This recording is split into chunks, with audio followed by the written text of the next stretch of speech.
إن شاء الله تعالى. تمسن قاری قرآن شیخ عبداللہ کی قرأت کلام پاک سے ہوگا. میں ملتمس ہوں شیخ عبداللہ سے وہ قرأت کلام پاک پیش فرمائیں.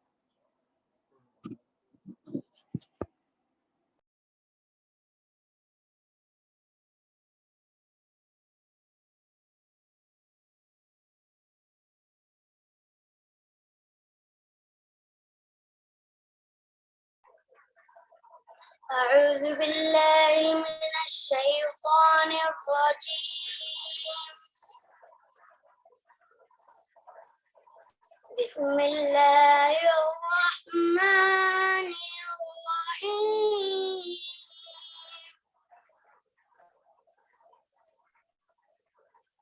وإذ قال ربك للملائكة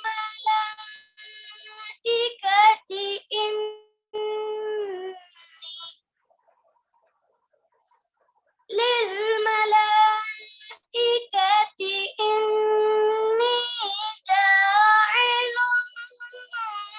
في الأرض خليفة. قالوا أتجعل فيها من يفسد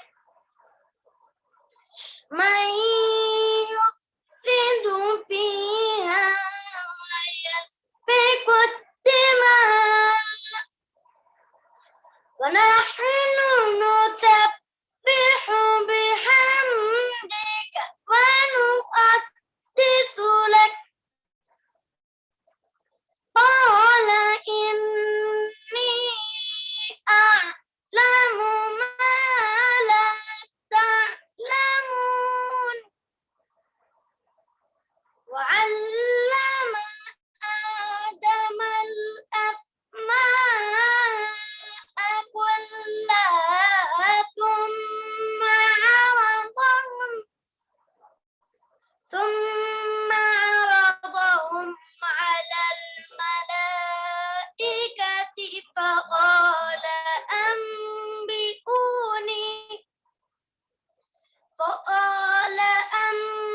أنبئوني بأسماء هؤلاء إن كنتم صادقين.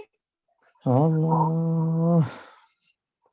قالوا سبحانك لا علم لنا إلا ما علمتنا الله. إنك أنت العليم الحكيم. صدق الله العظيم. أحسنت أحسنت. سبحان اللہ. بارك الله فيك. سبحان اللہ. سبحان الله. ایک اور کم سن قاری قرآن حبیب ابو بکر بن محمد رفیع المرغنی سے. ما شاء الله.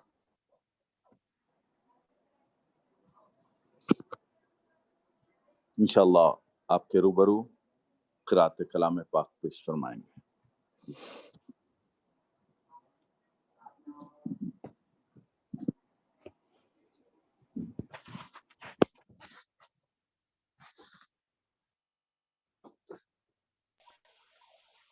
السلام علیکم ورحمۃ اللہ وبرکاتہ. وعليكم السلام ورحمة الله وبركاته. أعوذ بالله من الشيطان الرجيم. بسم الله الرحمن الرحيم. يا رحمن يا رحيم. الحمد لله رب العالمين الرحمن الرحيم مالك يوم الدين إياك نعبد وإياك نستعين اهدنا الصراط المستقيم صراط الذين أنعمت عليهم غير المغضوب عليهم ولا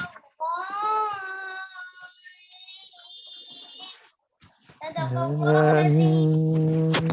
صدق الله العظيم. سبحان اللہ أحسنت. سبحان اللہ.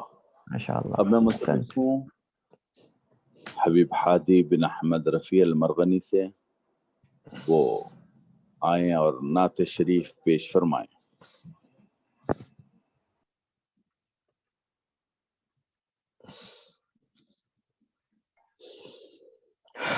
السلام عليكم ورحمة الله وبركاته. وعليكم السلام ورحمة الله وبركاته يا حبيب حبيب. الله الله الله الله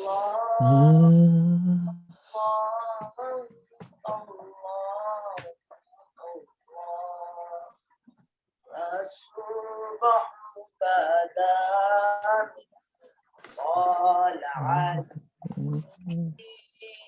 والليل دجى وفرد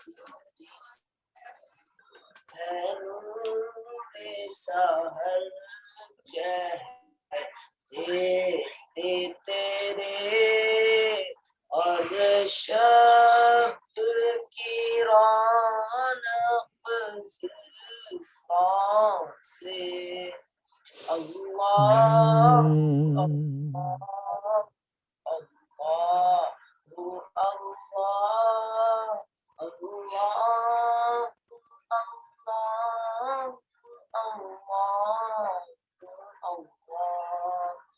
کنز الکرم مولا النعم بشريعته الله. کا خزینہ ہے مولا گنجینہ رحمت ہے آقا ہادی ہے تمام امت کے اور رہنما ہے شریعت کے اللهم صل وسلم اللہ اللہ اللهم صل وسلم اللہ اللہ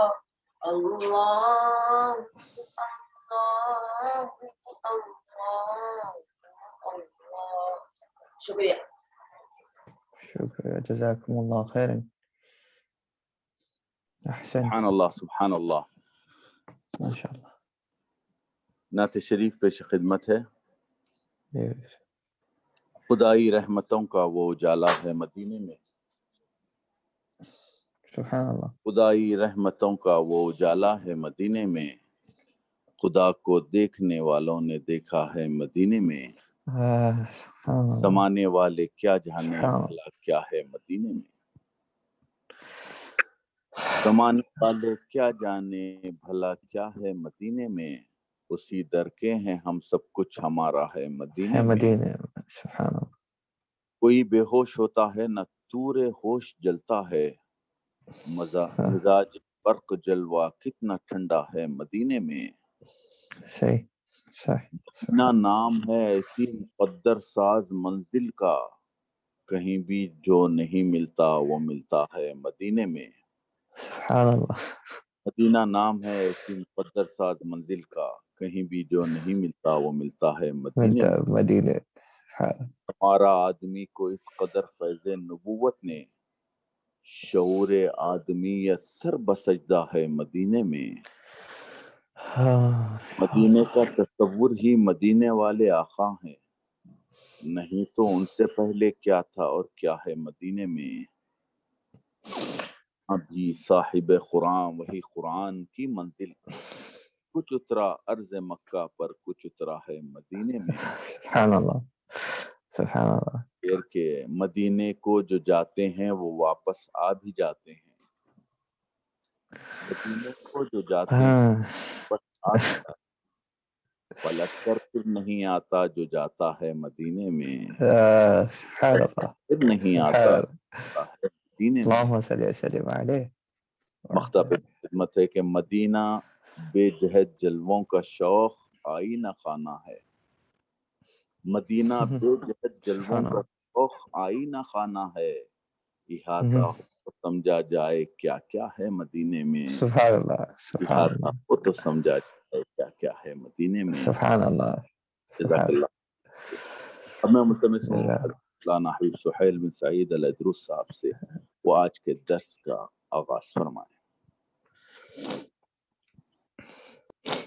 الحمد لله رب العالمين والصلاة والسلام على سيد الأنبياء وشرف المرسلين وعلى آله الطيبين الطاهرين وأصحابه الأكرمين الأفضلين أجمعين، أما بعد، فأعوذ بالله من الشيطان الرجيم. بسم الله الرحمن الرحيم. معزز و مکرم سادات گرامی قدر، جميع حاضرین، ناظرین اور سامعین کرام، السلام علیکم ورحمۃ اللہ وبرکاتہ. الحمدللہ، سب سے پہلے تو ہمارے محترم معزز حضرت حبیب محمد بن عبداللہ الرفیع امیر غنی المعروف حبیب جانی صاحب حفظہ اللہ کا شکریہ ادا کرتے ہیں. اللہ ان کو بہت بہت جزائے خیر عطا فرمائے. جب اطمینان میں ہوتے ہیں تو کلام کی بات اور لذت الگ ہی ہوتی ہے. اور شاید پھر آج آپ کے مکان پر آپ کے والد محترم، والد بزرگوار کی اور دیگر آپ کے اہل خانہ کی جانب سے فتح کا اور محفل کا اہتمام ہے. تو ہو سکتا ہے کہ وہ انہی شخصیات کی برکت سے آج طلبہ نے بھی بہت اچھا، قراء طلبہ جو ماشاءاللہ اچھے انداز میں قرآن مجید پیش کیا، اور پھر کم سن ثنا خوان نے، اور پھر اس کے بعد بڑے تو بڑے ہی ہیں ماشاءاللہ. اللہ تعالیٰ سب کو سننے سنانے کی وہ جو برکتیں ہیں قرآن مجید کی اور حضور صلی اللہ علیہ وسلم کی ثنا خوانی کی، اللہ تعالیٰ اس سے محدود فرمائے، ایمان کو کی سلامتی فرمائے، اس کی تمام ہی برکتیں اللہ تعالیٰ عطا فرمائے. فقہ کے اعتبار سے ہمارا درس چلا تھا جو موت آنے کے بیان کے بارے میں، کیونکہ یہ جو بیان شروع ہوا ہے وہ تجہیز و تکفین اور تدفین تک جائے گا. یعنی کہ موت، کفن و دفن کے مسائل ہیں، تو اس میں موت وغیرہ کا تذکرہ، اور یہ ذیلی مسائل ہیں کہ اس وقت کیا کیا جائے، کیونکہ اس سے بہت سارے لوگ ناآگاہ ہیں اور بہت ساری الگ الگ بدعات کر دیتے ہیں، اور کبھی کبھی خلاف شریعت کام بھی ہو جاتا ہے. تو اور ہر کوئی کیونکہ معلم بن کے سامنے نظر آتے ہیں، ایک ہوتا ہے شادی بیاہ کے موقع پر، اور ایک ہوتا ہے موت و جنازے کے وقت، اور تیسرا ہے بیماریوں کے وقت. ہر کوئی اپنے اپنے نسخے پیش کرتا ہے، اور خاص طور پہ تو یہ دیکھا ہی گیا ہے کہ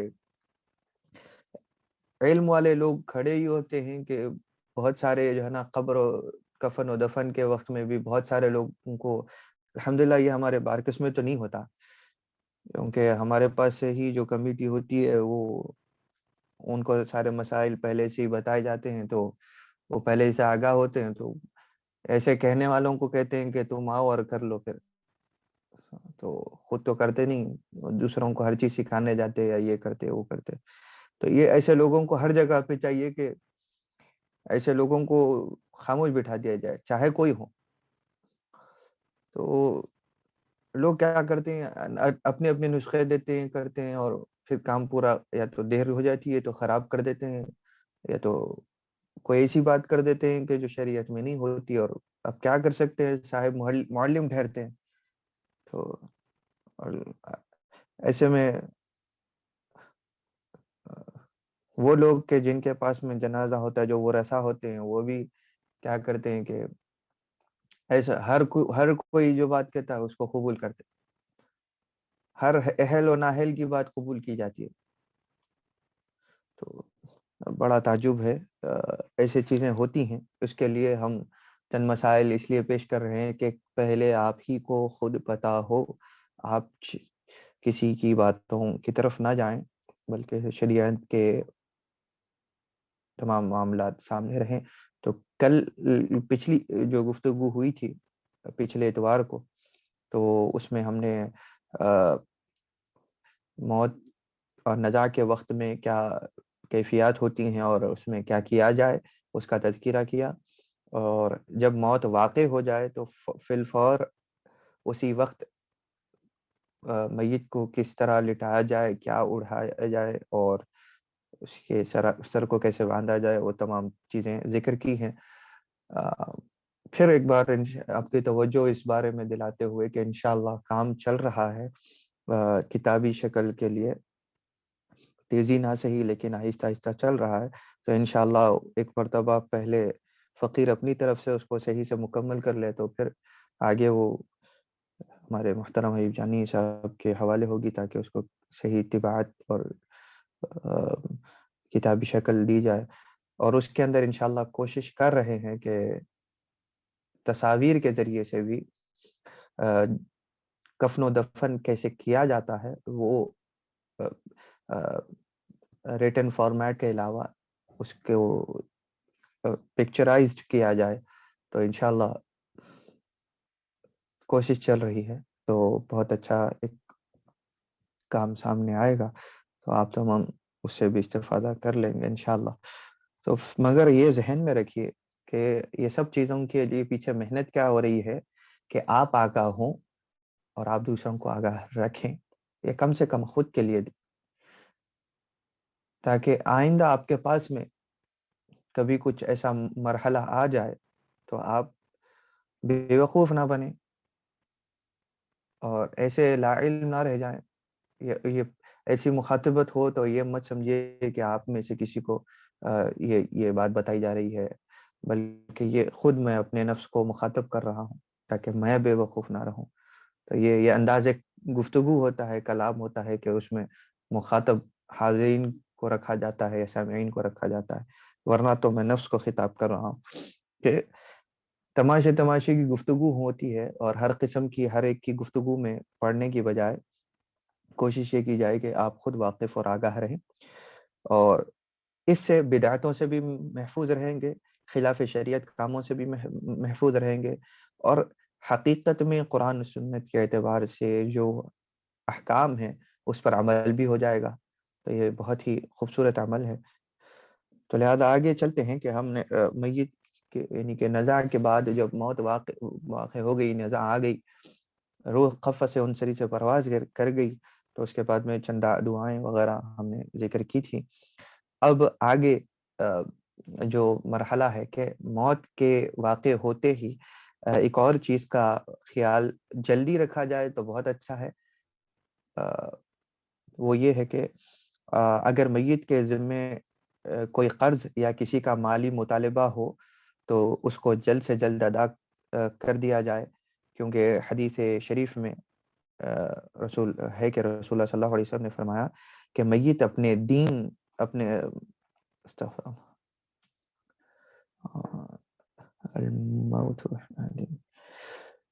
میت اپنے قرض میں گرفتار رہتی ہے اور اس کے قرض کو ادا کیے بغیر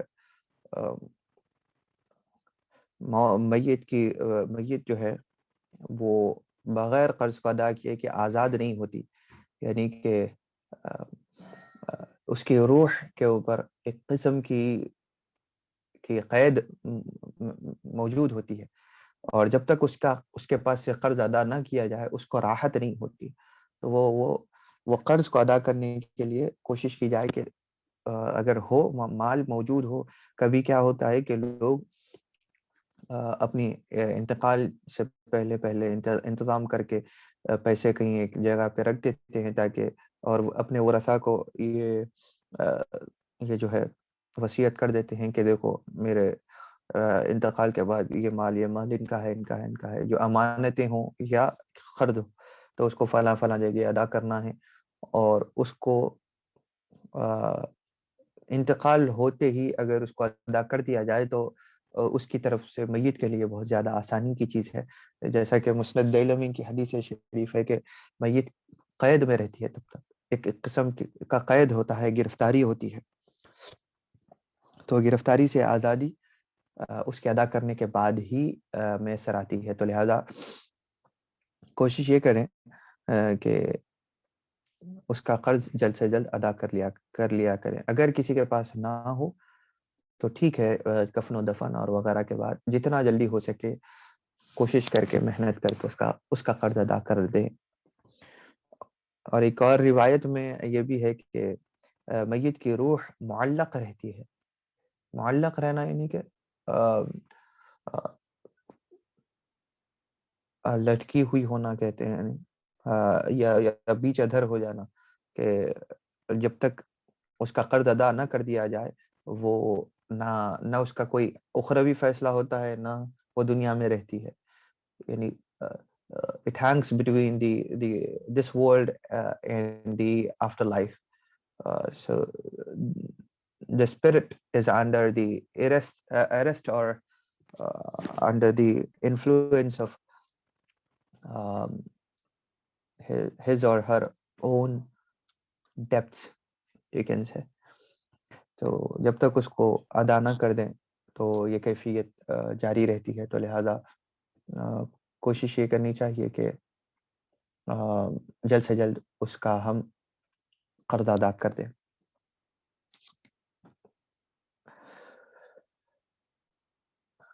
میت کے پاس تلاوت قرآن مجید کرنا یہ جائز ہے، اور مردوں کو اس سے فائدہ بھی پہنچتا ہے، یعنی مرحومین کو اس سے فائدہ بھی پہنچتا ہے.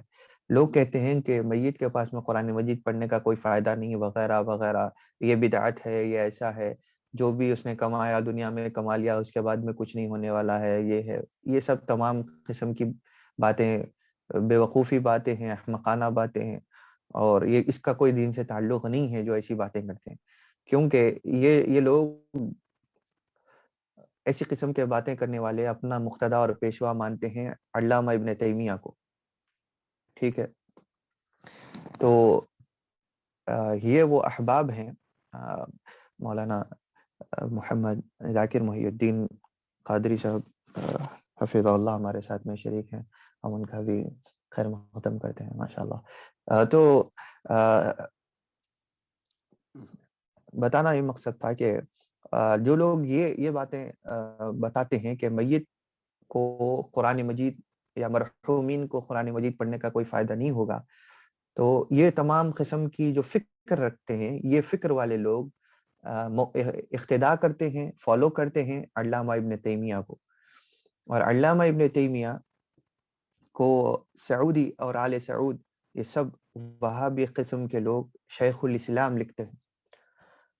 اور یہ جب ابن تیمیہ کا انتقال ہوتا ہے تو ان کے شاگرد ہیں علامہ ابن کثیر.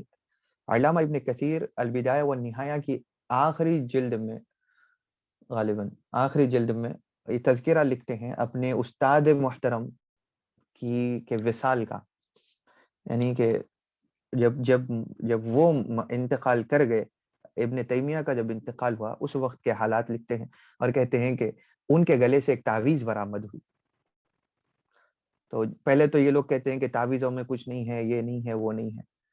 تو دیکھیے یہ جس کو قبول کرنا ہے کرے، نہیں کرنا ہے نہ کرے، لیکن اس میں آپ یہ نہیں بول سکتے کہ حرام ہے یا ناجائز ہے، کیونکہ رسول اللہ صلی اللہ علیہ وسلم نے خود ام سلمہ، اب یہ کوئی دوسرا ٹاپک ہو جائے گا ہم، لیکن اختصار سے اس کے اوپر روشنی ڈالنا چاہتے ہیں بالکل مختصر، کہ حضرت ام سلمہ رضی اللہ عنہا کو خاص طور پہ حضور صلی اللہ علیہ وسلم نے سکھایا اور سیکھنے اور دوسروں کو سکھانے کی بھی تعلیم دی تھی کہ مخصوص لوگوں کو سکھایا جائے کہ جو اس چیز کا صحیح استعمال کر سکے. تو تعویذیں لکھنا یہ کرنا یہ غلط چیز نہیں ہے. تو اب خاص بات یہ ہے کہ بعض وقت ان کا آپریشن کرنا ضروری پڑ جاتا ہے. تو ابن کثیر لکھتے ہیں، ابن کثیر کو لوگ بہت کوٹ کرتے ہیں، آپ سنتے ہوں گے کہ وہاں بھی قسم کی آئیڈیالوجی رکھنے والے، فکر رکھنے والے تفسیر ابن کثیر ایک ہی تفسیر کو بہت صحیح مانتے ہیں. انہی کی ایک امام ابن کثیر کی ایک اور کتاب ہے بدایہ و نہایہ، اس کی 8th والیوم، آخری والیوم ہے شاید، تو اس کے اندر لکھا ہوا ہے کہ ہے نا جب انتقال ہوا تو تعویذ برآمد ہوئی. وہ بولے کہ یہ تعویذ کس چیز کی تھی، تو ان کو پتا تھا پہلے ہی سے.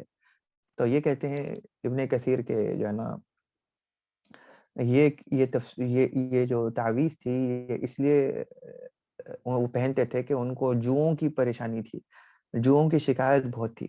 تو کسی کے سر میں حد سے زیادہ جوؤں کا بڑھ جانا اور اس سے بہت زیادہ تکلیف ہونا، تو اس کے لیے پہنتے تھے. اب دیکھیے آپ کوئی مسئلہ، آپ دیکھیے جوؤں کا مسئلہ، لوگ تو کئی اور زیادہ طرح طرح کی پریشانیوں میں پہنتے ہیں، تو بہت زیادہ اس سے زیادہ اور بدتر حالات کے لیے پہنتے ہیں. تو خیر چلیے، یہ تو تعویذ برآمد ہوئی. یہ تو کہا کہ بعد میں ان کا جب غسل ہو گیا، ان کے جسم کو غسل دے دیا گیا، تو ابن تیمیہ کے جو ہے نا کے اطراف میں جو ہے نا طلباء بیٹھ کر قرآن مجید پڑھتے ہیں. طلباء ان کے شاگرد بہت تھے، تو ایک کے بعد ایک گروپس میں بچے آتے، طلباء آتے اور آ کے علماء تھے، آ کے قرآن مجید پڑھتے اور ان کی بخشش کی دعائیں کرتے، اور پھر اس کے بعد میں دوسرا گروپ آتا، تیسرا گروپ آتا، ایسا ہوتا. حتیٰ کہ جو طالبات تھیں، جو لیڈی یا وومن اسٹوڈنٹس تھیں ان کی، وہ بھی آئیں اور آ کے ابن کثیر لکھتے ہیں، ٹھیک ہے، وہ آئیں، آپ کو یقین نہیں ہے کھول کر دیکھیں کتابیں، تو آتی ہیں آ کے حتیٰ تقبل یدیہ ورجلیہ، ان کے ہاتھ اور پاؤں کے بوسے لیے اور دعائیں کی اور قرآن مجید پڑھا اور وغیرہ وغیرہ. تو لوگ کہتے ہیں کہ زندوں کے ہاتھ پیر چومنے کے بارے میں شرک اور بدعت کہتے ہیں. ہم ہمارے پیران کرام کے، مشائخین اعظام کے، علماء کے ہاتھ پیر چومیں، کچھ کریں، تو حضور نے منع کیا، یہ کیا ہے، یہ ایسا ہے، ویسے کیسی باتیں چیخ کے تقریریں کرتے ہیں. This is بدعہ، کل بدعۃ ضلالہ، یہ وہ پتہ نہیں کیا کیا. تو تمہارے جو امام ہیں، جو تم جن سے پڑھے ہو، وہ لوگ یہ کہتے ہیں اور ان کا خود کا معاملہ یہ ہوا ہے، تو اب ان کے ہی طلباء سے تمہارے پاس میں وہ فکر آئی ہے، تو تم کیا کہتے ہو؟ تم کرو تو جائز ہے. تو ایسی قسم کی چیزیں ہوئی ہیں. تو ہم یہ بات بتانا چاہتے ہیں الاختصار کہ میت کے پاس تلاوت قرآن جائز ہے اور اس کے لیے فائدہ مند ہے. جو مرحوم ہے اس کے لیے فائدہ مند ہے، جو مرحوم ہے اس کو فائدہ پہنچتا ہے، جو مرحوم ہے اس تلاوت سے اس کی روح اور اس کی آخرت میں اثر پڑتا ہے. یہ یاد رکھے، بشرط یہ کہ پڑھنے والا اس کے ثواب کو ان کے لیے پہنچانے کی دعا کرے. اور جیسا کہ دعاؤں میں یہ دعائیں پڑھے کہ جو کچھ ہم تلاوت کیے ہیں قرآن مجید میں سے یا ذکر کیے ہیں، جو کچھ اچھا کیے، اس کا ثواب اللہ تعالیٰ فلاں فلاں میت کو، مرحوم کو پہنچائے. تو یہ جو ہے نا قطعیت کے ساتھ اگر اس طریقے کے ساتھ دعا کی جائے تو میت قطعی طور پر فائدہ حاصل کرے گی. اگر خالی پڑھ لیا جائے اور تلاوت نہ کی جائے تو صرف میت کے پاس وہ تلاوت کیے جانے کی وجہ سے وہ تھوڑا سا اس کو سماعت کا فائدہ بولتے ہیں نا، وہ ثواب مل سکتا ہے، لیکن کلیتاً فائدہ قطعی طور پر تبھی پہنچتا ہے کہ جب اس کے لیے دعا بھی کی جائے پڑھنے کے بعد۔ دعا اہمیت کی چیز ہے اور دعا بہت اہم شے ہے، دعا کو کبھی بھی نظر انداز نہ کیا جائے۔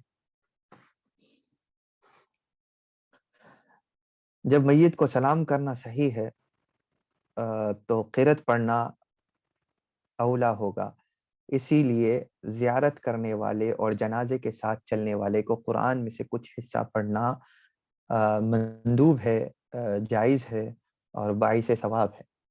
ٹھیک ہے، تو یہ صرف میت کے پاس نہیں بلکہ میت کو جنازے کو لے کر چلتے وقت بھی کوئی قرآن پڑھے تو اس میں کوئی عیب کی بات نہیں۔ اب آج کل کا تو ماحول ایسا ہے کہ چلتے وقت میں صرف سبحان اللہ الحمدللہ ولا الہ الا اللہ اللہ اکبر جو کلمات معلوم ہے لوگوں کو بس وہی پڑھو، اگر وہ نہیں پڑھیں گے تو پھر جو نا ارے یہ کیا نیا کام کر رہے ہیں بولتے لوگ۔ حقیقت میں لوگوں کو پتہ نہیں ہوتا۔ تسبیحات میں سے کوئی تسبیح پڑھ سکتے ہیں آپ، نعت پڑھتے ہوئے لے کر جا سکتے ہیں آپ، ذکر رسالت کرتے ہوئے لے کر جا سکتے ہیں آپ، دعائیں کرتے ہوئے لے جا سکتے ہیں آپ، قرآن مجید کی تلاوت کے ساتھ لے جا سکتے ہیں آپ، کتنی چیزیں ہیں لیکن لوگوں کو پتہ نہیں ہوتا تو لوگ بہت سارے۔ اور میت کو سلام کرنا کا تو حکم حضور نے کیا ہی ہے، تو جب میت کو سلام پہنچ سکتا ہے تو قرآن کیوں نہیں پہنچتا بھائی؟ عجیب باتیں کر دیتے لوگ، میت کے لیے استغفار کرنے کو بولتے ہیں کہ نہیں کر سکتے۔ عجیب ذہنیت ہے لوگوں کی، کہاں سے لاتے ہیں نہیں معلوم۔ تسبیح اور دیگر اذکار میں مطلقاً کوئی حرج نہیں ہے، ٹھیک ہے، اور آپ میت کے پاس میں تسبیحات پڑھ لیتے بیٹھے یا کوئی دوسرا ذکر ہے وہ کریں تو بھی کوئی حرج نہیں ہے۔ ناگہانی موت سے کوئی مرا ہو تو جب تک موت کا تعین نہ ہو تجہیز اور تکفین یعنی کفن دفن کرنا تب تک کے لیے ملتوی کریں، یعنی کہ تھوڑا سا ٹال دیں۔ ہو سکتا ہے کہ یہ سکتہ ہو جو طول پکڑ گیا ہو، کہ اچانک کبھی کوئی ہوتا ہے کہ کوئی گر جاتا ہے کہیں سے، ناگہانی آفات کہتے ہیں، تو اچانک گر گیا اور کچھ دیر تک ہوتا ہے کہ کبھی کبھی کچھ گھنٹوں تک کسی کو ہوش نہیں آتا اور سانس بھی ایک دم کبھی کبھی کچھ کافی دیر تک جو ہے نا موجود نہیں ہوتی، اور کبھی ایسا ہوتا ہے کہ شیاطین کے اثر میں بھی نزع آ جاتی ہے، نزع کی کیفیت نظر آتی ہے، جیسا کہ سیدنا و شیخنا حبیب مجتبی بن جعفر العیدروس حفظہ اللہ کی حیات مبارکہ میں یہ کئی پہلو دیکھے گئے کہ بعض لوگوں کا کہ انتقال ہو جانے کی جو ہے نا رپورٹ تک ڈاکٹرز نے دے دی تھی، لیکن جو ہے شیخنا حبیب مجتبی العیدروس کے پاس میں جب اس میں یہ کو لایا گیا تو اچانک وہ اٹھ بیٹھتی ہے۔ کبھی شیاطین کا اثر ہوتا ہے جو ظاہر ہو جاتا ہے، کبھی کیا ہوتا ہے کہ حقیقتاً موت واقع نہیں ہوتی لیکن عارضی طور پر سانس بند ہو جاتی ہے، تو اسی لیے جب تک تھوڑا جنازے کو جلدی کے انتقال ہو گیا چلو اٹھا دو، ایسا نہیں، تو ایسی حالات میں کہ جہاں پہ اچانک کچھ ہو جائے اور لوگوں کو سمجھ میں آئے کہ انتقال ہو چکا ہے تو نہیں، ناگہانی آفات کے وقت میں تھوڑا سا تجہیز اور تکفین کو تھوڑا سا ٹال دیا جائے، تھوڑا سا وقت دیا جائے، طویل کریں تاکہ جو لوگ ہیں ان کو پتہ چلے، اطمینان ہو کہ ہاں انتقال حقیقت میں ہو گیا ہے، تو تب جا کے آپ کر سکتے ہیں، ٹھیک ہے۔ بعض لوگ جو جلد بازی کے قائل ہوتے ہیں وہ اتنی جلدی کرتے ہیں کہ بعض دفعے ہو بھی جاتا ہے کہ کچھ حیات باقی رہ جاتی ہے اور لوگ العیاذ باللہ عجلت کی وجہ سے تدفین بھی کر دیتے ہیں، نہیں کرنا چاہیے ایسا،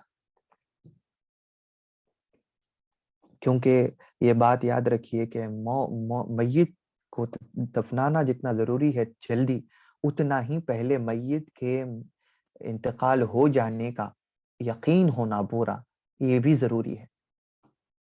وہ یقین ہو جائے تو اس کے بعد میں پھر جلدی کریں آپ، تو اس میں کوئی مذائقہ نہیں. عورت مر گئی اور اس کے پیٹ میں بچہ حرکت کر رہا ہے، تو بائیں جانب سے پیٹ یعنی بائیں جانب یعنی کہ لیفٹ سائڈ، رائٹ، تو لیفٹ سائڈ سے اس کو پیٹ کو کاٹیں اور بچہ نکالا جائے. اور اگر عورت زندہ ہے اور اس کے پیٹ میں بچہ مر گیا تو عورت کی جان پر بنی ہو تو بچہ کاٹ کر نکال لیا جائے. اور اگر بچہ بھی زندہ ہو عورت بھی زندہ ہو تو کیسی ہی تکلیف ہو بچہ کاٹ کر نکالنا جائز ہے. ٹھیک ہے، تو یہ بات یاد رکھیے کہ 3 شکلیں ہو گئیں. ایک ہے عورت مر گئی اور پیٹ میں بچہ حرکت کر رہا ہے، تو میت کا لیفٹ سائڈ سے پیٹ کاٹا جائے گا اور بچے کو نکال لیا جائے گا. بچہ مر گیا لیکن عورت زندہ ہے، یہ دوسری شکل ہے. تو بچہ مرنے کی وجہ سے عورت کی جان پہ بھی جو ہے نا بنی ہوئی ہے، تو جب تک بچے کو نہیں نکالیں گے عورت کو نقصان پہنچ سکتا ہے. تو پہلے بچے کو کسی طرح پیٹ کاٹ کر بچے کو نکال لیا جائے، ٹھیک ہے، تاکہ عورت سلامت رہ جائے. اب رہی بات کہ دونوں ہی زندہ ہیں لیکن بہت زیادہ تکلیف ہے، تو ایسی صورت میں بچے کو کاٹ کر نکال لینا جائز ہے. یعنی تکلیف بہت زیادہ ہے اور وہ دونوں زندہ ہیں لیکن تکلیف اتنی ہے کہ عورت مر سکتی ہے، تو جان کا نقصان ہونے سے بہتر ہے کہ بچے کو کاٹ کر نکال لیا جائے. تینوں شکلیں بیان کی. میت کے پاس زمین پر بیٹھنا بہت زیادہ افضل ہے، اور چارپائی، تختے، کرسی وغیرہ پر بیٹھا جائے تو اس کی ممانعت بھی نہیں ہے، لیکن بہتر یہ ہے کہ نیچے بیٹھیں،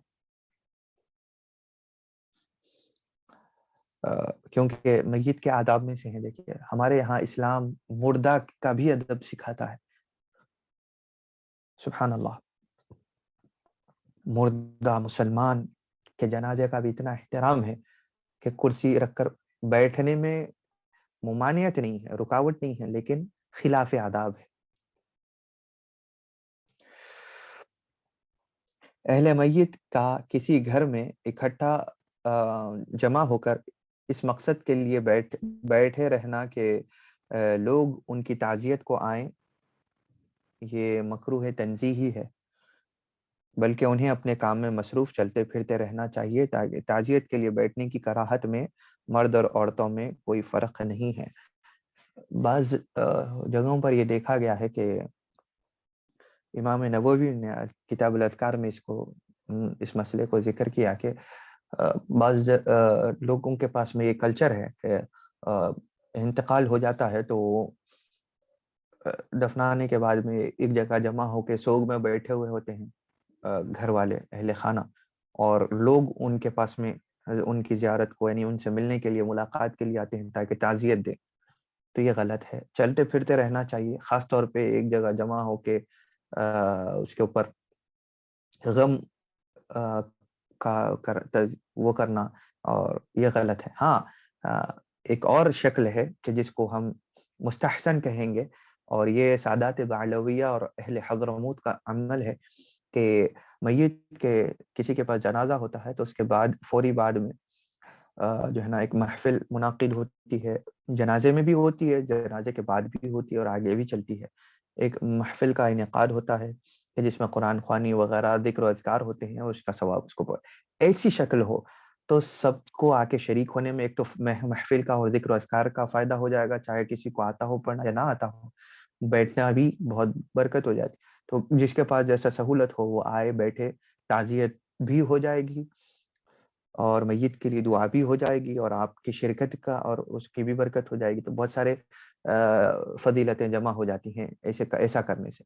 تو یہ سادات بعلویہ کا عمل ہے، یہ کر سکتے ہیں.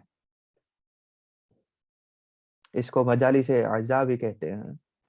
یہ شیعوں کی طرح نہیں ہوتی، لیکن الحمدللہ یہ سوگ اور ماتم کی نہیں ہوتی. یہ رونے دھونے، اپنے سینہ پیٹ لیتے ہوئے، اپنے بال کو لے رکھ کے عجیب عجیب حرکتیں کرنے والی نہیں ہوتی.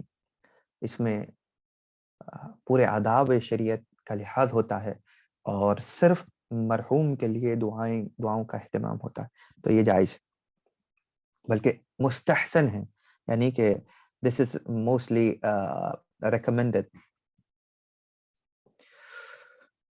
جس گھر میں موت ہو جائے وہاں چولہا جلانا، کھانا پکانا شرعن منع نہیں ہے۔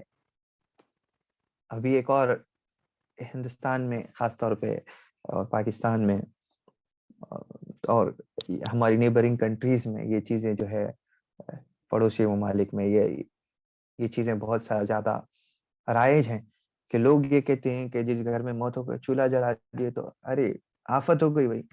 اب جو بوڑھی عورتیں ہوتی ہیں یا کوئی دوسری عورتیں ہوتی ہیں جو وہی چیزیں جو چلتی ہوئی آئی ہیں ان کے مطابق رہی تو اب ایسا حال ہو جاتا ہے کہ جیسا کہ ایسا گناہ کر دیا آپ جیسا کہ آپ نے میت کو نقصان پہنچا دیا ہو یا کوئی کیا کہتے ہیں آپ اللہ کی ناراضگی کو دعوت دے لی ہو، پتہ نہیں کیسے ایسا ریاکشن ہوتا ہے سب کا۔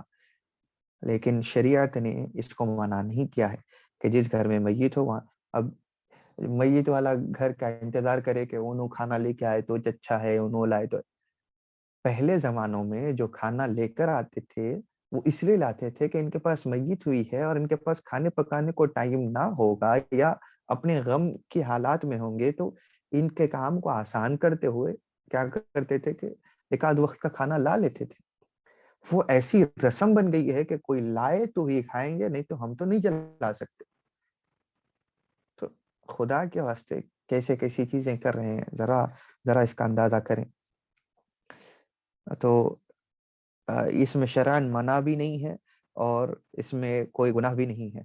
ہاں چونکہ موت کی پریشانی کے سبب اور اہل میت یعنی کہ جس کے پاس میں کسی کا جنازہ ہوا ہے، موت ہوئی ہے، تو وہ لوگ غم اور الم کی وجہ سے پکاتے نہیں ہیں اور بھوکے رہتے ہیں، غم میں بھوک بھی برداشت ہو جاتی ہے، تو اس کے لیے میت کو کھانا کھلانے میں اصرار کرنا اہل میت کو، یعنی کہ آپ اگر کھانا کھلائیں یا کھانا باہر سے پکا کر لائیں یا کسی کے پاس سے لا لیں تو اصرار کرنا اور سمجھانا، یہ ایسا کیا جائے تو یہ بہت اچھی چیز ہے۔ قابل مبارکباد ہیں وہ لوگ کہ جو اتنا خیال کرتے ہیں، لیکن گھر میں ہی چولہا نہیں جلا سکتے تو یہ بہت غلط بات ہے۔ ایسا تو کوئی شریعت نے نہیں کیا، کوئی فیصلہ نہیں کیا ہے۔ لیکن میت کے گھر والوں کو کھانا کھلانا وغیرہ تاکہ وہ لوگ بھوک سے کمزور نہ ہو جائیں یا فینٹ نہ ہو جائیں، انکانشیس نہ ہو جائیں، تو یہ بہت اچھی چیزیں ہیں۔ اگر آپ ایسا کریں گے تو کوئی اس کے اندر برائی نہیں ہے۔ یہ سب چیزیں ان کے ہمسائے اور ان کے جاننے پہچاننے والے لوگ یا ان کے دور کے رشتہ داروں کو کرنا چاہیے۔ صرف ایک دن اور ایک رات کا کھانا بھیجا جائے یا کھلایا جائے اور انہیں باصرار یعنی زور دے کر ان کو کھانے کی طرف دعوت دی جائے، کھلایا جائے تو بہت زیادہ بھلا ہے۔ خود اہل میت کو کھانا پکوائیں اور لوگوں کو اگر جس کے پاس میں میت ہوئی ہے، جنازہ ہوا ہے، اگر وہ خود کھانا پکواتے ہیں اور کھلواتے ہیں دوسروں کو اور لوگوں کو اس کھانے کے لیے جمع کریں، یہ اس کے اندر کوئی برائی نہیں ہے، ٹھیک ہے۔ یہ کرنا بدعت ضرور ہے لیکن اس کے اندر برائی نہیں ہے، کیونکہ حضور صلی اللہ علیہ وسلم نے بدعات کا جب تذکرہ کیا تو ایک بدعت کہا کہ بدعت سیئہ ہے، ایسی بدعت جو خلاف شریعت و سنت لے جاتی ہے، یعنی کہ کوئی ایسا نیا کام جو حضور کے زمانے میں یا حضور کے صحابہ کے زمانے میں نہ ہوا ہو لیکن بعد والوں نے اختیار کیا ہو، اور اگر وہ عمل کیا جائے تو وہ خلاف شریعت بھی ہو، یعنی کہ شریعت کے احکام کے سے ٹکراتا ہو، تو پھر ایسی چیز کو بدعت سیئہ یعنی بری بدعت کہا جائے گا۔ اور ایک ہے حضور صلی اللہ علیہ وسلم نے فرمایا کہ وہ بدعت کہ جو اچھائی کی طرف بلائے اور اچھائی کے کام میں جو ہے نا ہاتھ بٹائے، جیسا کہ کھانا کھلانا دوسروں کو، تو اس میں برا کیا ہے؟ کسی کی بھوکوں کو کھانا کھلایا جا رہا ہے یا اپنے رشتہ دار احباب کو جمع کر کے کھانا کھلا رہے ہیں کر رہے ہیں، تو اس میں کوئی برائی نہیں ہے. تو حالانکہ بدعت ہے، ہم یہ نہیں کہہ رہے کہ بدعت نہیں، بدعت ہے کیونکہ کبھی پہلے کے زمانوں میں جس کے پاس میں میت ہوئی ہے انہوں نے، یعنی کہ پہلے زمانوں سے مطلب صرف رسول اللہ اور صحابہ کے زمانے کی بات ہو رہی ہے، تو ان کے پاس میں ایسا کلچر نہیں تھا کہ جیسا کہ چیلم وغیرہ کو اور زیارت میں بلاتے ہیں اور کھانا کھلاتے ہیں لوگ، تو یہ اس وقت کے دور میں نہیں تھا. لیکن بعد میں اگر آیا بھی ہے تو اس کے اندر گناہ نہیں ہے، کیونکہ شریعت کے خلاف کچھ نہیں. شریعت نے یہ تو نہیں روکا ہے کہ میت کے پاس میں کھانا نہ کھلاؤ،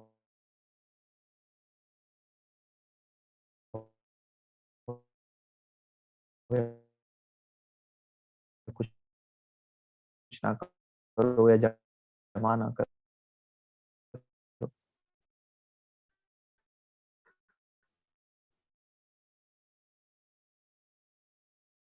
تو جب شریعت نے نہیں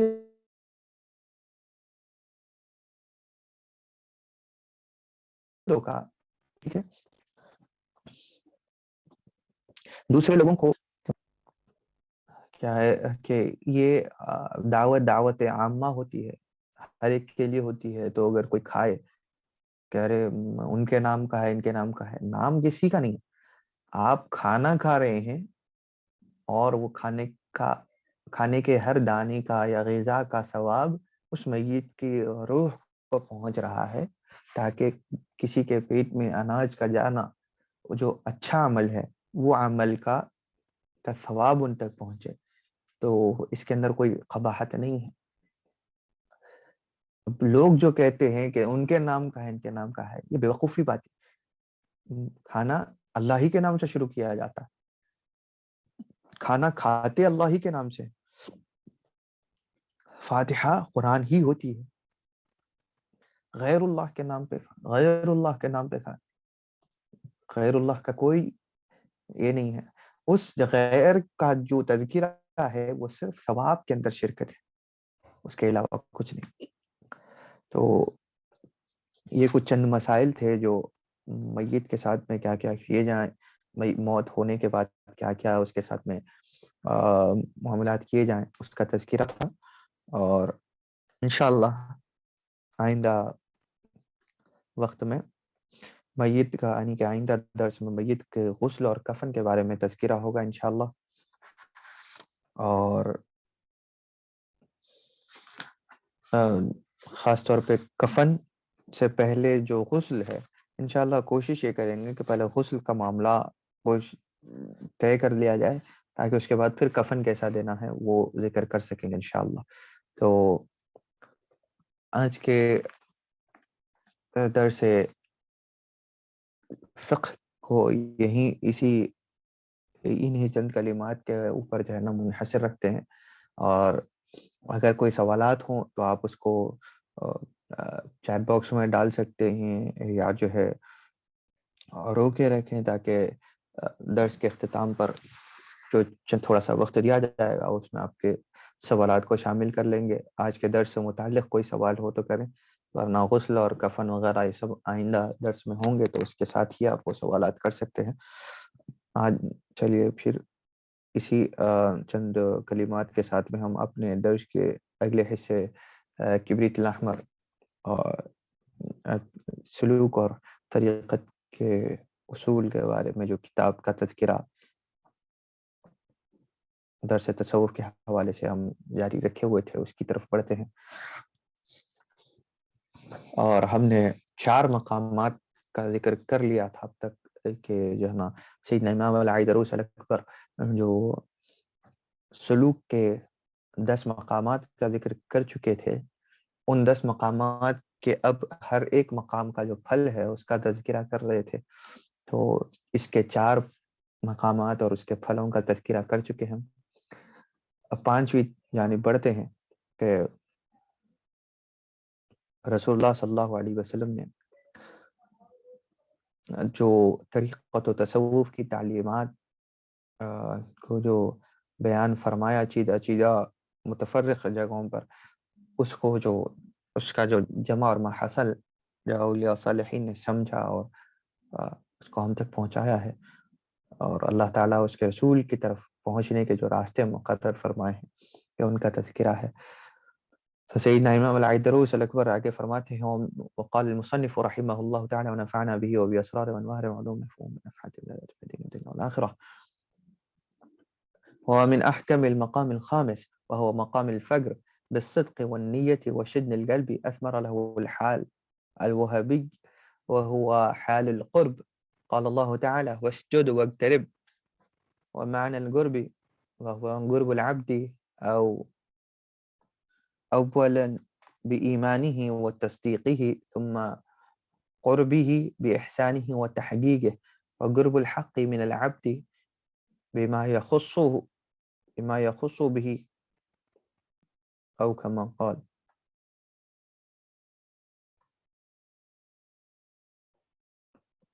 اور يخص به اليوم من العرفان وفي الآخرة مما يكرمه من الشهود والعيان وفيما بين ذلك بوجوه اللطف والامتنان. فرماتے ہیں کہ اب جو کوئی شخص پانچواں مقام فقر کہتے ہیں فقیری کو، اور ہم نے اس کے بارے میں بہت شرح حاصل گفتگو اب ہمارے پچھلے دروس میں ہوئی ہے، جب ہم اس مقام کو بیان کر رہے تھے کہ فقر فقیری سے ہے، اور فقیر غربت کو نہیں کہتے. غربت اور ہے، فقیری الگ ہے، خاص طور پہ تصوف کی اصطلاح میں. Terminology of tasawwuf has its own meanings. There's a lot of difference between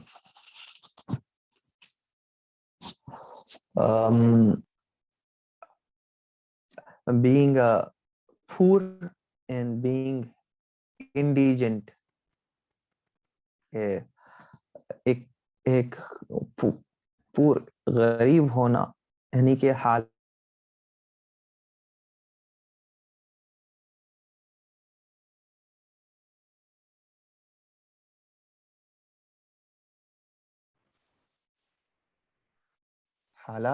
کے اعتبار سے اگر کوئی غریب ہو، فقیر ہو، غریب ہو تو پیسہ نہ ہو، بھوک پیاس ہو، الم ہو، تکالیف ہو، یہ اور چیز ہے. اور اختیار ہو لیکن فقیری اختیار کرے. فقیری سے مطلب اپنے روزمرہ کے معاملات میں، کھانے پینے میں اور دوسرے مسائل میں بہت زیادہ خیال کرے، اور اللہ تعالیٰ نے بہت کچھ دیا ہو لیکن اللہ تعالیٰ کی دی ہوئی نعمتوں میں سے صرف اتنا ہی آگے اپنے لیے استعمال کریں کہ جو کافی ہو، اور باقی جو چیزیں ہوں وہ اللہ اس کے رسول کی راہ میں لوگوں کے اوپر خرچ کیا جائے، لوگوں کے لیے رکھا جائے. جیسا کہ ہم نے فقر کے معاملات میں بتایا تھا کہ بعض اولیاء و صالحین کے پاس میں صرف 2 کپڑے تھے اور اس کے علاوہ کوئی چیز نہیں تھی. تو ایسے بھی اکابرین ہو گزرے، اور کیونکہ وہ لوگ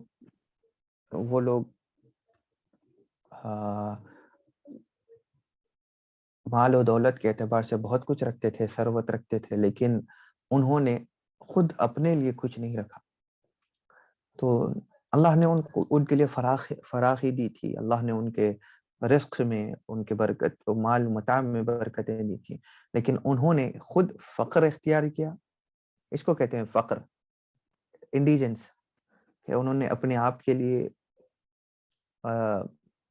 جو ہے نا قلیل چیزوں کے اوپر کافی کفایت اختیار کر لی، اور جو زیادہ تھا اس کو تقسیم کر دیا. اور جو کچھ آتا تھا، جیسا کہ سیدنا امام ابو حنیفہ، امام شافعی، امام احمد بن حنبل، امام مالک، یہ سب تجار تھے. تجارت کے یہ تو خیر بعد میں ہے. آپ خلفاء کو لے لیں، سیدنا ابو بکر، سیدنا عمر، سیدنا عثمان، سیدنا علی، پھر افراد اہل بیت رضی اللہ عنہم اجمعین، یہ تمام کیا کرتے تھے؟ اپنے لیے جو چیز ضرورت کی پوری ہو جاتی تھی، اس کے بعد جو کچھ ہوتا تھا وہ دوسروں کو دے دیتے تھے. حضرت ابوبکر کا یہی معاملہ تھا، حضرت عمر کا یہی معاملہ تھا. خلفاء ہوئے، امیر المؤمنین تھے، لیکن they were the leader of the believers, but yet they preferred faqr, indigence, to be content on the less for themselves and to distribute their wealth and whatever the earnings are amongst the others. تو یہ زبردستی نہیں تھا، ان کا دل اور روح اس پر راضی تھے، کیونکہ ان کو پتا تھا کہ یہ دنیا کے اندر کچھ جمع کرنے کا کوئی نتیجہ ہی نہیں ہے. یعنی ایٹ دی اینڈ یہ چھوڑ کے جانا ہے، سب چیز ہونے کے بعد میں یہ دنیا چھوڑ کر جانا ہے. تو جس کے کو جمع کرتے کرتے کرتے زندگی گزار دیں، اس کا کیا ہوگا کہ اس کا کیا معاملہ ہوگا کہ آپ کی موت آئے گی تو آپ کو سب چھوڑنا ہی. تو اسی لیے زندگی میں سے اتنا کماؤ جتنا تم زندگی گزار سکو. اسی لیے اولیاء و صالحین کی تعلیمات میں ہیں کن فی الدنیا کأنک مسافر، کہ تم دنیا میں ایسی زندگی گزارو جیسے کہ تم مسافر ہو. کہ ایک مسافر کتنا سامان رکھتا ہے؟ اتنا ہی کہ جتنا اس کو وہ کیری کر سکے. اور سبحان اللہ، یہ اس کی زیادہ سمجھ ہمیں یہاں آنے کے بعد پتہ چلی. یعنی اور زیادہ اس کا بہتر جو ہے اس کی فضیلت اور اس کی اہمیت یہاں آ کے اور زیادہ کھلی کہ ہمارے یہاں جو ہے آپ 2 بیگس ہیں تو 2 بیگ آپ رکھ سکتے ہیں. یہاں پہ کبھی بھی گھر شفٹ کرنا ہوتا ہے تو ابھی تو ہم یہاں پہ جب تشریف لائے تو یہاں پہ کیا ہوا، آنے کے بعد میں 2 مرتبہ یا 3 مرتبہ کچھ گھر تبدیل ہوا، تو اس میں سامان کیری کرنا کتنا تکلیف دہ ہوتا ہے. اس پر سبحان اللہ یہ تعلیمات کا احساس اور پیدا ہوا کہ دیکھو، اسی لیے سامان کم رکھنے کا حکم ہے. کیونکہ ہم نے بعض کو دیکھا کہ ان کے پاس زیادہ سامان ہو جاتا ہے تو ان کو مائگریٹ کرنے کے لیے بہت تکلیفیں ہو جاتی. ہمارا یہ ہوتا ہے کہ 2 بیگ لے لو، نکل جاؤ، ختم ہو گئی بات. تو قلیل سامان کے اوپر، یعنی کہ اب ہم اس سے بھی اگر کم کر لینا چاہیں تو کر سکتے ہیں.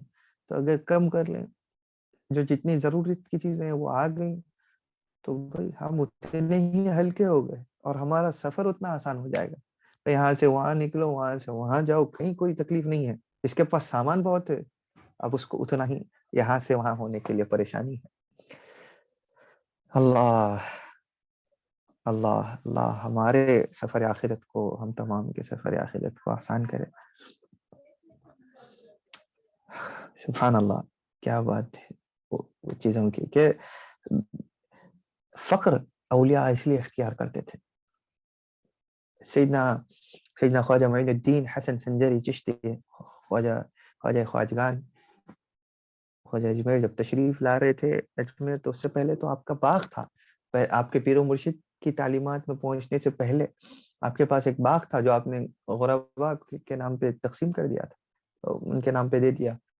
اور خود جو آپ کے والد سے ورثے میں ملا تھا چھوڑ چلے گئے. کیسی زندگی گزاری ہے کامل. اس کے بعد میں آئے، پیر کی صحبت میں رہے، مشائخین کی صحبت میں تربیت پائی، اپنے ظاہر و باطن کو صحیح قرآن سنت کی تعلیمات کے عمل ظاہر و باطن پہ جمایا. اس کے بعد میں نکلے تو پھر اللہ تعالیٰ نے پھر جو چیز چھوڑ کر آئے تھے اللہ نے اس سے زیادہ دیا، لیکن وہ خود کے لیے نہیں رکھا. پھر وہ حلقہ مریدین ہوتا تھا، مستفیدین ہوتا تھا، طلباء ہوتا تھا، سب میں تقسیم ہوتا تھا. یہ ایک نہیں، کئی اولیاء کی یہی کہانی. سیدنا شیخ عبد القادر الجیلانی رضی اللہ عنہ، سیدنا الفقیہ المقدم محمد بن علی معلوی استاذ العظم، سیدنا الامام عبد الرحمن السقاف سيدنا الإمام المهاجر أحمد بن عيسى، سيدنا الإمام الحبيب عبد الله بن أبي بكر العيدروس، سيدنا الإمام الشيخ أبي بكر بن سالم، سيدنا الإمام الحبيب أبي بكر بن عبد الله العيدروس صاحب عدن، سيدنا الإمام عمر بن عبد الرحمن العطاس، سيدنا الإمام عبد الله بن علي بن الحداد، سيدنا الإمام علي بن حسن العطاس، سيدنا الحبيب عمر بن سميط. کتنے اکابرین ہیں، کتنے اکابرین ہیں. کیا ہوا، کیا تھا ان کے پاس، کیا نہیں تھا، اور آخر میں کیا تھا. دیکھنے کو تو بہت کچھ اللہ نے دیا، لیکن اپنے لیے قلیل رکھتے تھے. تو وہ بات میں بار بار آسانی کے لیے دہراتا ہوں، وہی سبق بار بار ہمیشہ لاتا ہوں کہ سیدنا شیخ عبدالقادر جیلانی رضی اللہ عنہ کے پاس میں جانور تک جس سے باندھے ہوئے تھے وہ بھی سونے کی زنجیریں تھیں، سونے کی کٹھیاں تھیں، تو اس سے باندھا ہوا ہوتا تھا. تو لوگ دیکھ کر پوچھتے تھے حیرت سے کہ اتنا مال، اور مال کا انبار لگا ہوا ہوتا تھا خان خان. تو کہتے تھے کہ یہاں کچھ نہیں ہے، جو کچھ ہے سامنے ہے، جس کو جو ضرورت ہے وہ اٹھائے لے کر جائے. استغنا ہے حضور کی اہل بیت کا، حضور کی آل کا، حضور کے امت کے اولیاء کا، صالحین کا، حضور کی امت میں پیدا ہونے والے متقین کا، حضور کی امت میں پیدا ہونے والے اہل فلاح و صلاح کا، کہ وہ اپنے لیے کچھ نہیں ہے. ان کو اللہ نے عطا کیا فراخی، تو فراخی کھلی ہوئی ہوتی ہے. اب آج کے زمانے میں تو کھلی رکھیں تو کیسا ہو جاتا ہے کہ ہر ایک کو ضرورت نہیں بھی ہوتی ہے تو آتا اتنا لے کے جاتا ہے کہ اس کی ضرورت کے علاوہ. پہلے زمانوں میں لوگ غریب تھے لیکن ضمیر والے تھے، تو کیا کرتے تھے، جتنی ضرورت ہے اتنا ہی لے کر جاتے تھے. آج کل نہیں ہے. آج کل دولت کھول کر سامنے نہیں رکھ رہے، لیکن اتنا کر سکتے ہیں کہ آپ جس کی ضرورت کا آپ کو پتا ہے اپنے رشتہ داروں میں، پہلے اپنے ذوی احباب میں، کہ جن کے اوپر پہلے آپ کا حق ہے قریبی، ان کو دیکھتے دیکھتے آگے تک جائیں، دوست احباب میں، استیطا پڑوس وغیرہ سب. تو جن کو ضرورت ہے ان کی ضرورت کو پورا کر دیں، تو یہ بہت اچھا عمل ہو جائے گا اور یہ سب کافی ہوگا. تو یہ فقر ہے، ٹھیک ہے. تو یہ فقر جو حاصل کرتا ہے تو اللہ تعالیٰ اس کے حال کو، اللہ تعالیٰ اس کے دل کو ایک ایسا حال عطا فرماتا ہے، نعمت عطا فرماتا ہے کہ جس کو قرب کہتے ہیں. قرب یعنی کہ اللہ کے قریب ہونا، the nearness to Allah the Almighty, or the state of proximity, even you can say. So it is the nearness to Allah subhanahu wa ta'ala. جو جتنا اپنے حال میں فقیر ہے اللہ تعالیٰ کے پاس میں، اتنا قریب ہے. سبحان اللہ. دیکھیے کہ کتنی اچھی بات ہے. اس میں بھی پھر رائم بھی ہے، جتنا فقیر ہے اتنا قریب ہے. فقیر اندر سے، اس کا مطلب یہ نہیں ہے کہ بڑی بڑی گاڑی لے لی، کر لی، وہ کر لی، ایسا ضرورت سے زیادہ. یعنی کہ جو ضرورت ہو وہ لے لیں آپ، اس کے لیے تو منع نہیں ہے، شریعت نے منع نہیں کیا ہے. لیکن جتنا آپ دیں گے اتنا آپ کے پاس میں آپ کا حال اچھا ہو، آپ اتنا قریب ہوں گے. لیکن آپ ایسا نہیں ہے کہ اللہ نے یہ بھی نہیں کہا کہ آپ اپنے آپ کو اتنا مظلوم کر لو کہ آپ کی ضرورت کی چیزیں پوری نہ ہوں، یا آپ کے گھر والے تکلیف میں ہوں، اور آپ لوگوں کے اندر تقسیم کرنے کی خاطر یا لوگوں کے اندر ایک اپنی اچھی تصویر بنانے کی خاطر آپ جو ہے لوگوں میں تقسیم کر رہے ہیں، اور گھر دیکھو تو تکلیف میں ہے. ایسا بھی نہیں. اپنے گھر والوں کے لیے جو سہولتیں ہوں وہ فراہم کرنے کے بعد، کیونکہ پہلی عبادت گھر سے ہے. یہ بھی عبادت ہے کہ آپ اپنے گھر والوں کا خیال رکھیں اللہ کی خاطر. کیونکہ اللہ نے حکم دیا ہے کہ ان کا نان نفقہ، ان کی تمام ذمہ داریاں اور ان کی ضرورتیں آپ کے ذمہ داری میں ہیں. تو آپ اگر اللہ کی خاطر کر رہے ہیں، ان کو راضی کر رہے ہیں، تو یہ بھی عبادت ہے. تو وہ کرنے کے بعد، لیکن اس کا مطلب نہیں کہ رضا کا مطلب کہ آپ دنیا ڈال دیں تو بھی لوگوں کو کیا ہوتا ہے کہ کرے ہی کیا، یہی رہتی بات. تو کیا کرے، تو ایسے یہ ناشکراپن ہے. تو لوگ ان کی ضرورتیں پوری ہو جانے کے بعد جو اب آپ کو احساس ہو کہ اس کے بعد غیر ضروری ہے، تو آپ وہ چیز کو دیں لوگوں کے اندر. تو آپ کو اللہ تعالیٰ قریب کرتا ہے، اپنی قربت عطا فرماتا ہے. اور اللہ تعالیٰ نے اس اقتراب کا، اس قربت کا ذکر قرآن مجید میں بھی یوں فرمایا کہ وسجد. اور اپنے آپ کو میں ایک اس کا معنی یوں سمجھانا چاہوں گا کہ اپنے آپ کو سجدہ ریز کر لو. ایک تو اس کا معنی سمپلیفائڈ یہی ہے کہ اگر آپ لٹرل میننگ دیتے ہیں تو وسجد اینڈ پروسٹریٹ، وقترب and prostrate yourself and become near to your Lord. لیکن وسجد کے اندر بہت ساری باتیں ہیں کہ سجدہ کرو. سجدہ کرنے کی کیوں بات ہے اللہ کو؟ اس کے اندر ہماری اکڑ، ہماری انا، ہماری خود پسندی، ہماری جو خود کے اندر ایک مزاج ہے کہ میں بہتر ہوں، میں اچھا ہوں، میں یہ ہوں، میں یہ علم والا ہوں، میں یہ ثروت والا ہوں، میں یہ مال والا ہوں، پیسے والا ہوں، یا میں اتنی طاقت و قوت والا ہوں، میں اتنے اقتدار والا ہوں. I have so much of power and strength over the people, or I am having so much of wealth among the people, I am having so and so things within the people, etc. etc. etc. یہ سب جو میں ہے، اور میں آ کے جھکے اللہ کے سامنے اور دنیا کو دکھائے کہ ہاں دیکھو، اتنا سب رکھنے کے بعد یہ ہمارے سامنے سر بسجدہ ہے. اللہ کو پتا ہے کہ ہاں اللہ کے حضور، وہ بھی اللہ تعالیٰ کے حضور محتاج ہے.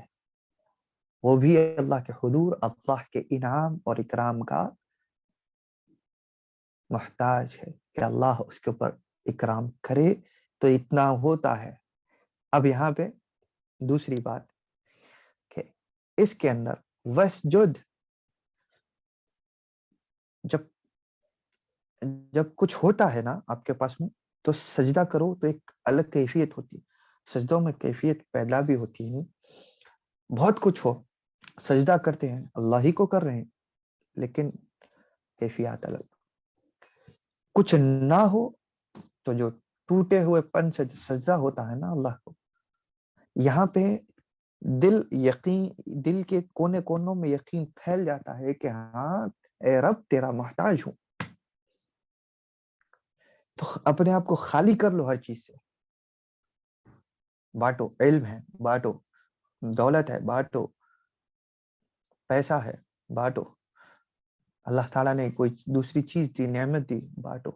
کسی کے پاس باغ ہے، باغ کے اندر پھل لگتے ہیں، غذائیں لگتی ہیں یا اناج لگتا ہے، تو ان کی ضرورتیں پوری ہونے کے بعد جو باقی چیز بچے وہ غربا کو کھلاؤ، یا جو بھی محتاج ہیں ان کو کھلاؤ پلاؤ، تاکہ تم جتنے ہلکے ہو جاؤ گے نا اتنا اللہ تعالیٰ کے قریب ہو جاؤ. جتنا تم فقیر ہو جاؤ گے اتنا قریب ہو جاؤ. یہ فقیری اختیار کی جاتی ہے. غریبی جو ہوتی ہے وہ اختیار نہیں کی جاتی، وہ آ جاتی ہے. سمجھ رہے نا فرق غریبی اور فقیری کا؟ یہ فقیری آپ چاہیں تو پیسہ رکھ سکتے ہیں، آپ امیر رہ جاتے ہیں، لیکن یہاں پہ آپ بانٹتے ہیں اور ہلکے رہ جاتے ہیں، تو اس کو فقیری کہتے ہیں. فقیری اختیار کی جاتی ہے.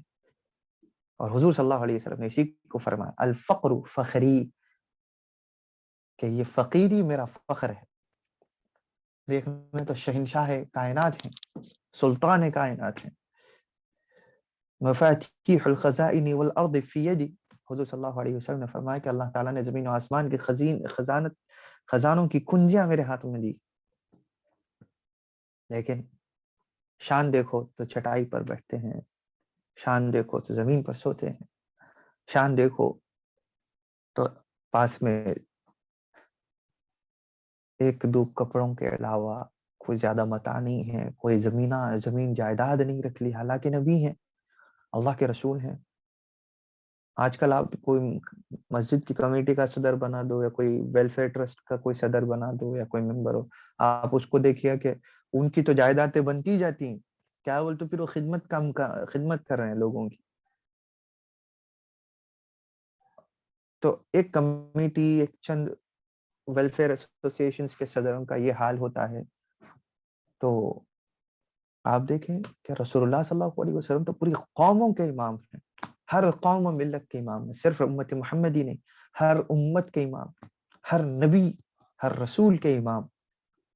ان کے پاس اللہ نے کیا نہیں دیا، لوگ کیا نہیں لاتے تھے، لیکن کیا اپنے لیے کچھ رکھا؟ اس کو کہتے ہیں فقیری۔ سب کچھ تھا لیکن جزاکم اللہ خیر، جزاکم اللہ۔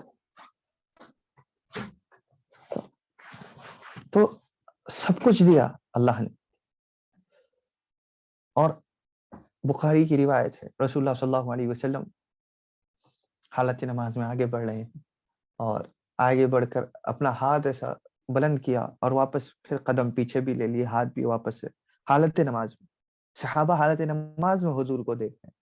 نماز ہونے کے بعد میں حضور سے پوچھا کہ یا رسول اللہ صلی اللہ علیہ وسلم، خلاف عادت which was not usual, we have seen something unusual whilst praying, that you moved forward, a step forward, and you raise your hand towards something like you were grabbing something.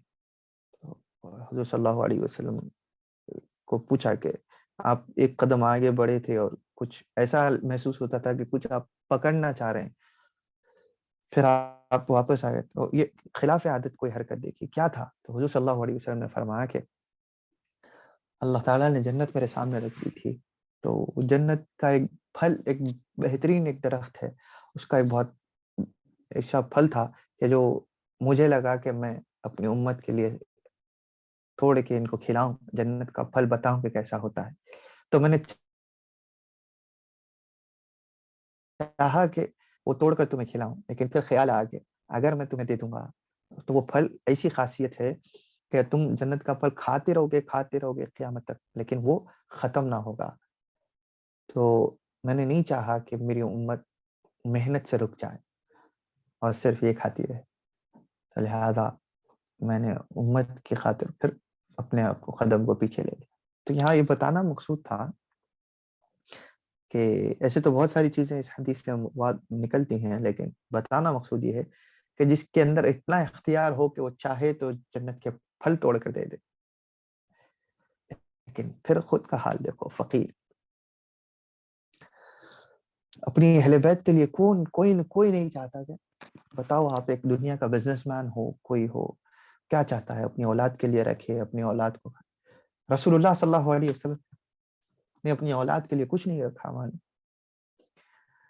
جائیداد میں سے، دنیا میں سے کچھ نہیں رکھا، یہ بات واضح رکھیے۔ سبحان اللہ، جس کو اپنی اہل بیت سے اتنی محبت ہے کہ اس ذات نے کہا میری آل سے، میری اہل بیت سے، میری عترت سے محبت میرے لیے کرو، اور میرے سے محبت اللہ کی محبت کے لیے کرو۔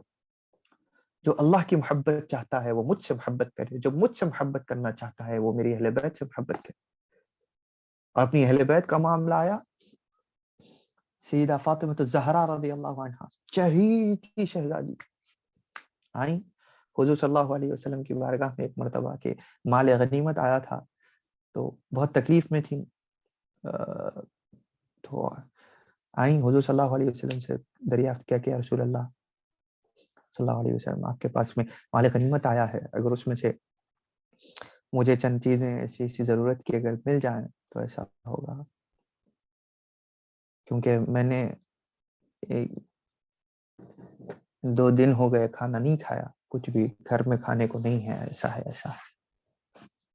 حضور صلی اللہ علیہ وسلم نے اپنی بیٹی کو گلے سے لگایا، سینے سے لگایا. رسول اللہ صلی اللہ علیہ وسلم کی آنکھیں اشکبار ہوتی ہیں، سینے سے لگا کر اپنی چہیتی شہزادی کو حضور صلی اللہ علیہ وسلم رو پڑتے ہیں اور کہتے ہیں کہ بیٹی میں نے بھی آج 3 دن ہو گئے کچھ نہیں کھایا. مال غنیمت ہے لیکن اللہ کے نبی کا فخر ہے.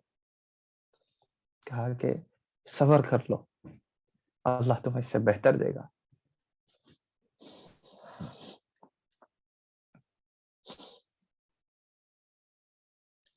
تو کیا ہے کہ فقیری حضور صلی اللہ علیہ وسلم نے اختیار کی، حتیٰ کہ اس حالت میں بھی اپنی آل کو کے اوپر اللہ تعالیٰ، اللہ کے نبی صلی اللہ علیہ وسلم نے زکوٰۃ و صدقات، فطروں کے مال کو اللہ تعالیٰ، اللہ کے رسول صلی اللہ علیہ وسلم نے حرام کر دیا. کہا کہ میری آل کے لیے جائز نہیں ہے کہ وہ صدقات و زکوٰۃ کا مال کھائے، کیونکہ یہ مال کا میل ہوتا ہے اور میری آل کو کوئی میل نہ دے. پاک مال میں سے دے، مال کے میل میں سے کچھ نہ دے. کون دیتا ہے آج؟ حالانکہ امام شافعی رضی اللہ عنہ ثلث اور خمس الخمس کے حصوں کے دہنا وضاحت میں اور مسائل میں ذکر کیا کہ اپنے مال کا 5واں حصہ کمائی کا حضور کی آل کے لیے نکالا جائے. کون کرتا ہے؟ حضور کی آل بھوکی مرے کس کو پرواہ ہے؟ حضور کی آل دوسروں کے پاس ہاتھ بڑھانا پڑے کس کو پرواہ ہے؟ حضور کی آل تڑپتی ہے، بے چین ہو جاتی ہے، اس کی ضرورتیں پوری نہیں ہوتی کس کو پرواہ ہے؟ حضور کی آل کے کئی افراد ہیں جن کے پاس میں لائٹ نہیں ہوتی، گرمی میں پنکھا نہیں ہوتا، کھانے کے لیے کبھی سالن ہوتا ہے کبھی نہیں ہوتا، کبھی صرف مرچ ملا کر کھاتے ہیں، تیل اور مرچ ملا کر کھا لیتے ہیں، کبھی سادہ چاول کھا جاتے ہیں، سادی روٹی کھا جاتے ہیں. یہاں ایسی قوم ہو چکی ہے کہ جسے آج کل خود پہلے تو زکوٰۃ کا مال برابر نکالنے کی تمیز نہیں ہے، تو وہ آگے وضو اپنے پاک مال میں سے مال کا میل نہیں نکال رہی ہے صحیح سے، وہ اپنا حضور کی آل کو اپنے پاک مال میں سے کہاں دے گی؟ کہے گی کہ ہمیں ہی بس نہیں ہو رہا، ہم کیا دیں گے؟ خیر نہ دو، پرواہ نہیں ہے. حضور کی آل کو کچھ نہ دو، پرواہ نہیں. اللہ اور اس کا رسول انہی کے دروازے کافی ہیں، انہی کے دروازوں سے کھول کر اللہ دیتا جائے. دنیا ہے، گزار لیں گے، گزارنے کے بعد آخرت میں پہنچیں گے تو تمہارے ساتھ ایسا نہیں کریں گے. یہی آل اور یہی عطرت حضور صلی اللہ علیہ وسلم کے حوض کوثر پر رسول اللہ صلی اللہ علیہ وسلم کے ساتھ ٹھہر کر جام امت کو دے گی، کوثر، جام کوثر. قیامت کے میدان میں جب دسترخوان بچھے گا تو بلا بلا کر بٹھائیں گے. سبحان اللہ. سیدنا علی رضی اللہ عنہ، غالباً طبرانی کی حدیث شریف ہے کہ حضرت رسول اللہ صلی اللہ علیہ وسلم ارشاد فرماتے ہیں کہ قیامت کے دن میں، میری اہل بیت، ہم سب ایک ہی دسترخوان پر ہوں گے. تو جب یہ ذکر فرما رہے تھے تو حضرت علی، سبحان اللہ، یہ حضور کی اہل بیت ہوتی ہے. حالانکہ فاقوں میں رہے لیکن پھر بھی دیکھیے فراخی مزاج میں ہوتی ہے. یہ بنی ہاشم کے خون کے اندر اللہ تعالیٰ نے رکھی ہے. جنراسٹی، جود، سخا لوگوں کے اندر. خود پسندی نہیں ہے. حضرت علی پوچھنے لگے، دنیا کی بات نہیں ہو رہی، یہ تو آخرت کی بات ہے. پھر بھی پوچھ رہے ہیں کہ یا رسول اللہ، پھر وہ لوگ کہ جو ہمارے چاہنے والے ہیں ان کا کیا؟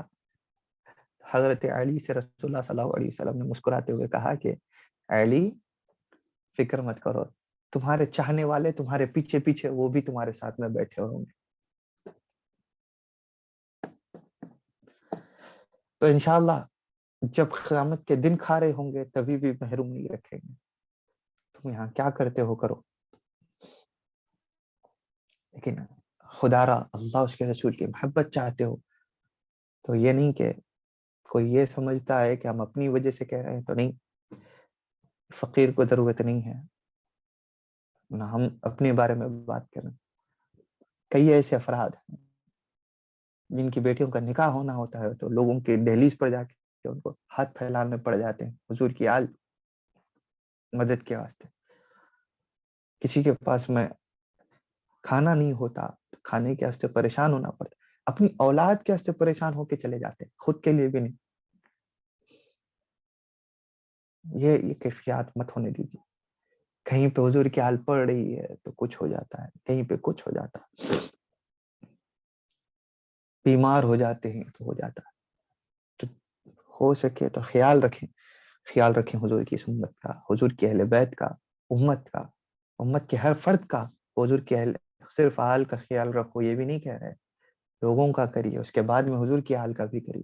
پہلے لوگوں کا کریے پھر آل کا کریے، کیونکہ یہی آل نے اپنے سروں کو کٹایا ہے اس امت کو بچانے کی خاطر. یہی آل ہے جو شہید ہوئی ہے امت کو بچانے کی خاطر. حضور نے اپنے چچا کا کفن،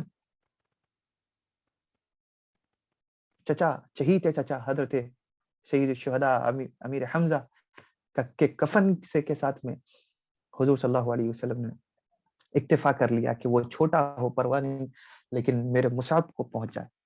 مصعب بن عمیر حضور کے نہ رشتہ دار تھے، نہ بیٹے تھے، نہ حضور صلی اللہ علیہ وسلم کے بھائی تھے، نہ چچا تھے، نہ کہیں سے کوئی رشتہ نہیں، لیکن حضور کے امتی تھے، حضور کے صحابی تھے. حضور نے اپنی امت کی خاطر اپنے چچا کا کفن وہ کر لیا. یہ نہیں کہ پہلے میرے چچا کو پہنا دو ان کا دیکھ لیں گے کیا ہے. پہلے امت کا خیال رکھا ہے. تو ہم ابھی بھی کہتے ہیں پہلے لوگوں کا، ہر طرف لوگ پریشان ہیں، لیکن جس کے پاس مال ہے وہ خالی اپنا سوچتا ہے.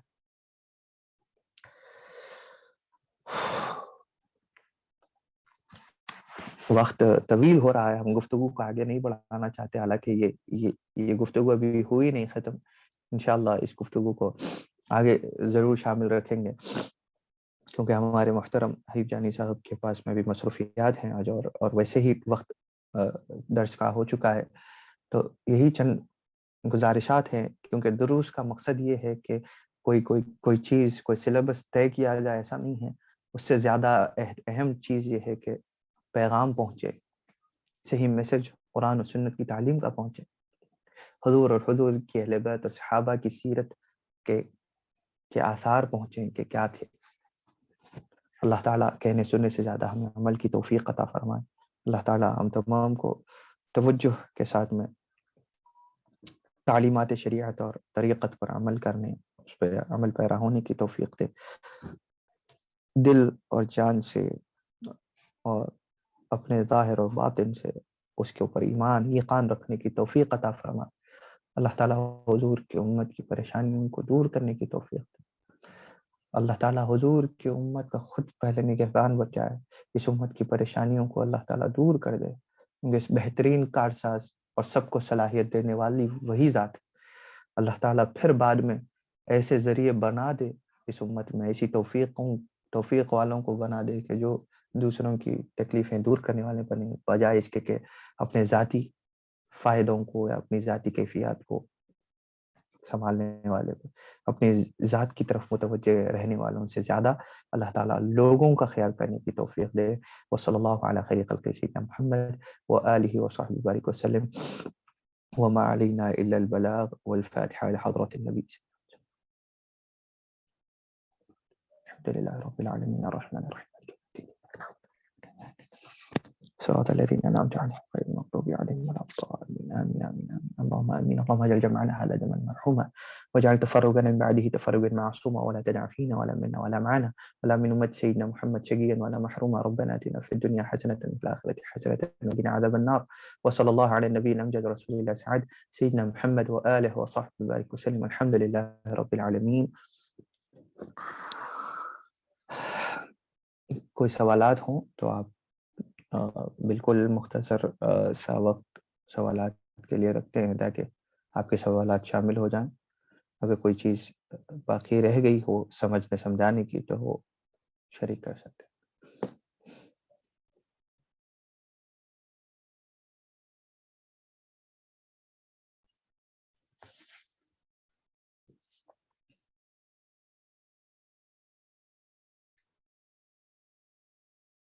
اگر کسی کے پاس سوال نہیں ہے تو انشاءاللہ گفتگو کا اختتام کر لیں.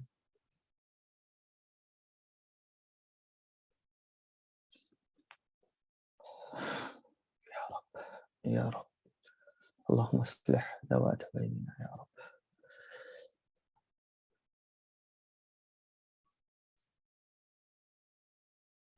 تو غالباً کسی کے پاس سوال نہیں ہے تو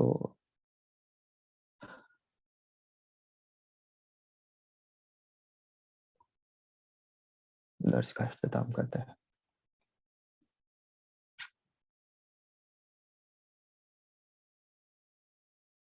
چلیے الحمدللہ سوالات کسی کے پاس نہیں ہیں تو آپ تمام کی شرکت کا اللہ تعالیٰ آپ کو اجر عطا فرمائے. وصلی اللہ علی خیر خلق سیدنا محمد وعلی آلہ وسلم. والسلام علیکم ورحمۃ اللہ وبرکاتہ. جزاکم اللہ خیرا کثیرا.